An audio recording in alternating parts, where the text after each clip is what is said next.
ઘર કી મુર્ગી દાલ બરાબર. આ કહેવત બિલકુલ અમારા જેવા માટે છે, કેમ કે અમારા પાર્ટનરને અમારી વાત માનવી જ નથી હોતી. કોઈક બીજું કે તો જ માને. લાઈવ એક્ઝામ્પલ, આ એના કપડાં જે પહેર્યા છે ને, આની પહેલાં કોઈક બીજા કપડાં પહેર્યા હતા. મેં કીધું નથી સારા લાગતા, ચેન્જ કરી લે, તો ના માની. ફ્રેન્ડનો વિડીયો કોલ આવ્યો, એણે કીધું નથી મજા આવતી, તરત જ ચેન્જ કર્યા.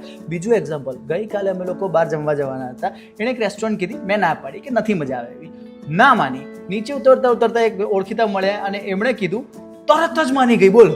અરે એ બધું થોડા લાઈવ બતાવું તમને.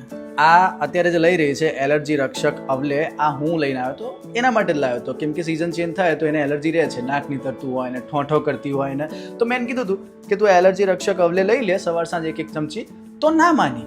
મેં એને કીધું હતું કે તું જો નહીં લે તો એલર્જી નાની નાની આપણે ઇગ્નોર કરીએ, લોંગ ટાઈમે મોટું સ્વરૂપ ધારણ કરે, પણ ના માની તો ના જ માની. ગઈકાલે ઓફિસની અંદર એનો કોઈ કલીગ હતો, એ સેમ પ્રોડક્ટ યુઝ કરતો હતો એલર્જી રક્ષક અવલે, ત્યારે એને વિશ્વાસ થયો અને આજે એને જો લેવાનું ચાલુ કર્યું છે. એટલે તમે વિચારો કે આપણી કોઈ ઇજ્જત જ નથી, કોઈ વેલ્યુ જ નથી. એટલે હવે તો હું રાહ જોઉં છું કોઈક બીજું આવીને કહો, કમેન્ટ કરો બધા કે પતિ પર અત્યાચાર ના કરાય. આ વસ્તુ કમેન્ટ કરો, કેમ કે મારી વાત નથી માની. આ પ્રોડક્ટનો ઓર્ડર આપવા માટે ગૂગલ પર allergyrakshak.com સર્ચ કરો.